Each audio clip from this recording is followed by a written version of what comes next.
आग में घी का काम संसार बहुत कर रहा है, हमें नहीं करना। हमें शांत रह के परमात्मा पे विश्वास रख के और कर्मों को ठीक करना है। यदि कर्मों के प्रभाव में आके हम दूसरे के गलत कर्म देख के यदि अपने कर्मों को भी गलत दिशा में ले जाते हैं तो फिर उसका कल जो परिणाम आएगा उसको 101% किसको भोगना पड़ेगा? स्वयं को ही, है ना। तो इसलिए बहुत ध्यान रखना है। और एक बात, लोहा कितना ताकतवर है, लेकिन लोहे को भी जो गला देता है, जंग आ जाती है, वो है पानी। पानी के संग में लोहा रहता है, जंग खा जाता है। तो फिर लोहे से भी ताकतवर हो गया पानी, क्योंकि पानी लोहे को खा जाता है। कहते पानी से भी पावरफुल हो गया इंसान, क्योंकि इंसान पानी को पी जाता है, तो वो पावरफुल हो गया। कहते इंसान से भी पावरफुल है मृत्यु, जो एक दिन इंसान को खा जाती है। लेकिन मृत्यु से भी यदि कोई पावरफुल है वो है दुआएं। यदि हम दुआएं लेते हैं ना जीवन में, तो कई बार वो दुआएं जब हमारे आगे हमारा काल भी आ जाता है ना, मृत्यु भी सामने खड़ी होगी ना, लेकिन आपके साथ किसी की दुआएं होंगी ना, आपका बाल भी बांका नहीं होगा। हमने जीवन में देखा है कई बार किसी का ऐसा जबरदस्त एक्सीडेंट होता है, कहेंगे गाड़ी को देख के तो लगता है कोई बचा ही नहीं होगा।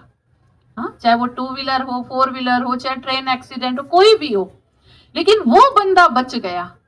तो क्या कहते, सब मिलते हुए जब उसको मिलने जाते क्या कहते, तेरे साथ तो किसी की दुआएं थी, उन दुआओं ने तुझे बचा दिया। तो जीवन में यदि कुछ कमाना है और कुछ ताकतवर चीज है, वो है दुआएं। हाँ, जहां दवा काम नहीं आती वहां दुआ काम आती है। और दुआओं का असर कब दिख जाए वो पता नहीं चलता इंसान को। इसलिए जीवन बहुत छोटा है, हम इस जीवन में दुआएं लेते रहें। जो भी कर्म करे ना, लेकिन कर्म तो करना ही है, कर्म योगी है, कर्म क्षेत्र में उतरे, तो बिना कर्म के तो एक बन सकते। लेकिन एक होता है कर्म करना और एक होता है कर्म के द्वारा दुआएं लेना, है ना। कई बार हम राह चलते ऐसी पार्किंग कर देते हैं जो आते जाते सब गाली देते हैं। कई बार चप्पल हम ऐसी जगह रख देते हैं जो सब कहते हैं किसने बीच में रख दी। तो कर्म कर रहे हैं, लेकिन कर्म के साथ क्या दुआएं जमा हो रही हैं? परमात्मा कहते तेरे साथ दुआएं है ना, उन दुआओं के बलबूते मैं भी तेरे पे मेहरबान होऊंगा। क्योंकि इंसान को परमात्मा कहते हैं तेरा कर्म ही तेरा साक्षी बनेगा, तेरा कर्म ही तेरी गवाही देगा। तो वो कर्म हम करें। और कर्मों को श्रेष्ठ करता है संग। जब हम अच्छी संगत में बैठते हैं ना, तो हमें प्रेरणा मिलती है कुछ अच्छा काम करें।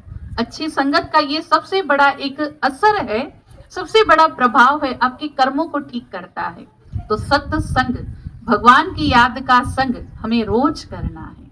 जितना हो सके जब मिले करो, और सत्संग करेंगे तो कर्म श्रेष्ठ होंगे, और कर्म श्रेष्ठ होंगे तो दुआएं मिलेंगी। और दुआओं का प्रभाव तो हमें मौत से भी, हाँ, मौत से भी लड़के आपको जीत की प्राप्ति कराएगा।